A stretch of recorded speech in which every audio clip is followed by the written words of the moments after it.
दुलाराय बर' फरायसाफोरा बे बैसागु हाबाफारि खुंदों दा बे नोंथाङा आलासिनि थाखाय मा मेसेज होनो सानदों? गिबियावनो बे तेजपुर ओनसोलनि साफ्रोमबो बर' रायजो राजाफोरनिसिम आंनि गोसो गोरबोनिफ्राय बैसागु बोथोर आरो बोसोर गोदाननि गोजोन हामलायनाय होबाय।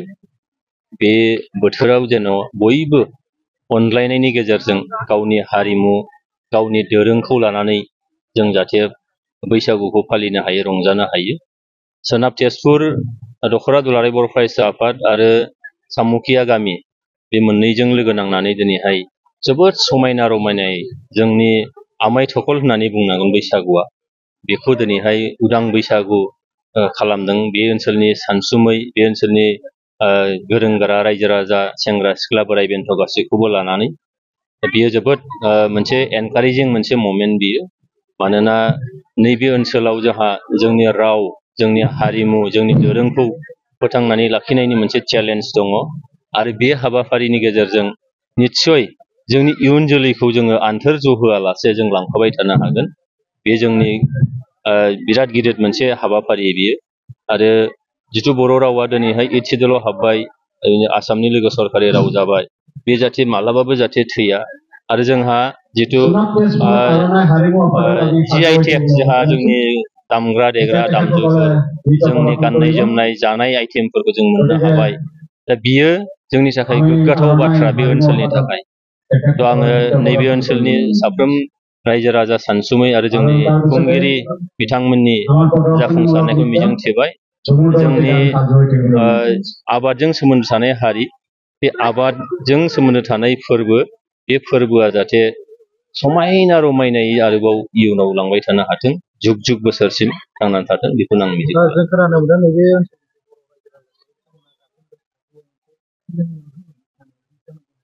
गार्जेनलेस साननांगौनि हयथ' मालाबा फिलिं फैनो हागौ, खिन्थु बिदि सानहोनायखौ जोंबो लुबैयाखै। आरो जिथु जोङो बिटिआर दङ, बिटिआर हालामनि साफ्रोमबो दङ। आरो दिनै MP महरै दिल्ली दरबाराव थाङोब्ला जोंनि खना खनला थानाय बर' फिसाफोरनि बिसोरनि सारजाल्ला, बिसोरनि दुखु दाहा, बे खोथाफोरखौ लानानै जों जेब्लाबो सावरायो। आरो बिटिआर हालामनिफ्रायबो बे खोथाखौनो सिन्था खालामबाय थायो। बेनिखायनो गार्जेनलेस होननायनि बाथ्रा गैया। मानोना बुहुमाव जों जेरावखि थाया गोजोरैनो थांनानै थानांगौ जोंनि राव, थुनलाइ, हारिमुखौ लानानै। गुबुन गुबुन हारिफोरखौबो नाय, मोनफ्रोमबो हारिहा मोनफा मोनफा हा दब्लाय दं। आरो गासिबो बे दब्लायसे हायाव हयथ' थाजोबाखै। जेरावखि थायाथों मानो बै हा दब्लायखौ लानानै बयबो गौरब खालामो। आं सानो तेजपुर ओनसोलनि बा नैबे हालामनि जोंनि सानसुमै बर' रायजो राजाजों लोगोसे साफ्रोमबो बर' फिसाफोरा बे बाथ्राखौ गौरब खालामो जे जोंहाबो माबा मोनसे दङ। आरो बे बाथ्राखौ जेब्लानो गोसोआव साननाय फैगोन, अब्लानो गार्जेनलेसनि खोथाया फैनो हाया, बेनो गार्जेन जागोन। हाबाफारियाव नोंथांखौ बेयाव आलासि महरै थाबाय। दा बेनि गेजेरजों शनितपुर जिल्लानि सोनाब तेजपुर, वेस्ट तेजपुर आनसलिक कमिटि एबसु आरो सामुखिया गामि जथायै नैबे सामुखिया गामिनि गेवलां फोथाराव सानसेनि हाबाफारिजों रंजालि बैसागु बेयाव फालिनाय हाबाफारि लादों। आरो बे हाबाफारियाव लिंहरदोंमोन, आं बाहागो लाफैबाय। 15थि बे रंजालि बैसागु थारैनो बर' हारिनि जि मोनसे जोंनि जि ट्रेडिसन आरो जोंनि जि मोनसे माहारियारि जि फोरबो, बेखौ लानानै बर'फोरनि गेजेराव बयनियावबो जि मोनसे रंजाखांनाय, बयनियावबो जि मोनसे माहारिनि जि मोनसे जोंनि आसार खान्थिखौ लानानै, जोंनि कालचारखौ लानानै बे मिथिंगानि महर सोलायनाय आरो महर गुस्लायनायजों लोगोसे दाउ खौवौनि गाबफैनाय, दंफां बिलाइयाव गोदान खिलिनाय,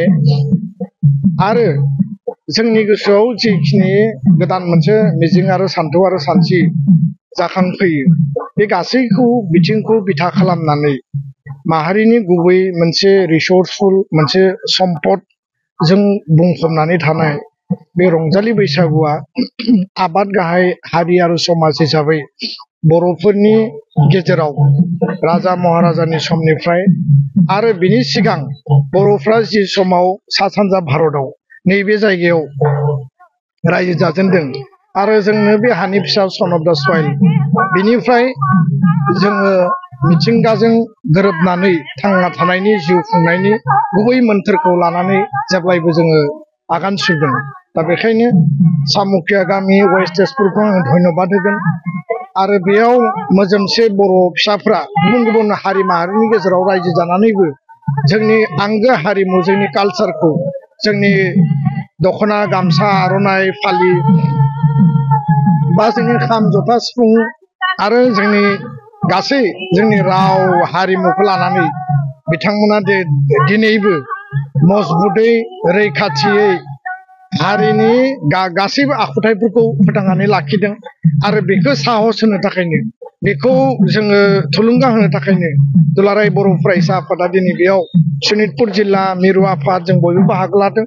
आरो बेयाव क'क्राझार लकसभा समस्तिनि MP जयन्त बसुमतारी बिथाङाबो बाहागो लादों बरसला समस्तिनि MLA गणेश लिम्बु बिथाङा बाहागो लादों एबसुनि बोसोनगिरि खुगा स्वर्गियारि आं बेखायनो फोथायो जे बर' हारिया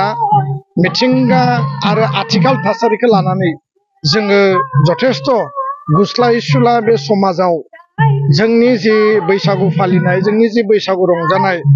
माखासे जिखिनि गेना गोरोन्थि माखासे नेमखान्थिफोर दङमोन जे दान मोनफा गाहाम न'खर न'खर थांनानै जोङो जौ बियै बियै जौ लोंनानै बहाबा लामा दथायाव उन्दुना थानाय आरो मालाबा जोङो गोलैनानै थानाय बे थासारिखौ दिनै जोङो गामियाव समाजाव न'खराव रंजानानै दिनै स्टेजाव साखोन सिखोन साबना हामना मोनसे डिसिप्लिन मेनाराव सिस्टेमेटिक बर' हारिया दिनै बैसागुखौ फालिनायनि जे मोनसे मडेल लाबोबाय बियो थारैनो बर' हारिनि थाखाय मोनसे गोग्गाथाव आरो बेखायनो आं सानो जे बे जाफुंसार महरनि बैसागु फालिनाय आरो रंजानायनि गेजेरजों बर' हारिया बैसागुनि गुबै महरखौ बर' हारिनि गुबै महरखौ बर' हारिनि जि मोनसे जोंनि महान जि आदर्शखौ बड'फानि सानथौ सानस्रिजों बिश्व दरबाराव गेरेमसा माहारि दानायनि बे थांखिखौ जों लानानै थांनो हागोन आं सामुखिया गामि आरो वेस्ट तेजपुरखौ फिन खेबसेबाव आं धन्यबाद होबाय कम्पिउटार कर्सनि सोलोंथाइ लानो गोसो गुदुं सुबुंफोरनि थाखाय गोजोनथाव खौरां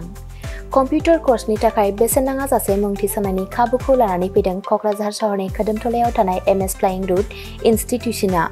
बयखौबो थ' बेहाय क'क्राझार सिङाव थानाय खोदोमथला फ्लाइं रुट इनस्टिट्यूटा हस्पिटेलिटी मेनेजमेन्ट आरो एभिएशननि अनगायै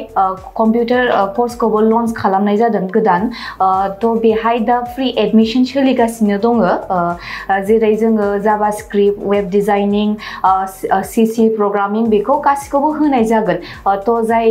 जायफोर केन्डिडेटफोरा गोसो दङ बेहाय माने थाबैनो रेजिस्ट्रेशन खालामनो हागोन एडमिशन फ्रि सोलिगासिनो दं एभिएशन आरो हस्पिटेलिटी मेनेजमेन्टनि फोरोंथाय होबोबाय थानायजों लोगोसेनो देग्लायनिफ्राय लानानै फैबावदों क'क्राझारनि MS फ्लाइं रुट इनस्टिट्यूशना कम्पिउटारनि कर्स आखा-फाखा रोंगौसार फोरोंगिरि आरो मोजां खाबु थानाय बे फसंथानाव PGDCA, DCA, CCA, JavaScript, web designing, CC programming, Illustrator, stenography with typing बायदि बायदि कम्पिउटार कर्सफोरनि फोरोंथायखौ नोंथांमोननो होनो थाखाय बे समाव नेनानै दङ क'क्राझारनि खोदोमथलायाव थानाय MS फ्लाइं रुट इनस्टिट्यूशना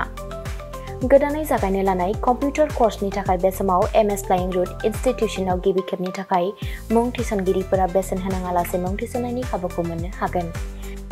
थारैनो नोंथाङाबो कम्पिउटारनि गियान सोलोंनो गोसो दङ नामा जुदि गोसो दङ अब्ला गोबाव खालामाजासे क'क्राझारनि MS फ्लाइं रुट इनस्टिट्यूशनाव सोलों लानो थाखाय नोंथाङा 9394796813 एबा 8099554765 जानबुं अनजिमायाव फोनांजाब खालामदो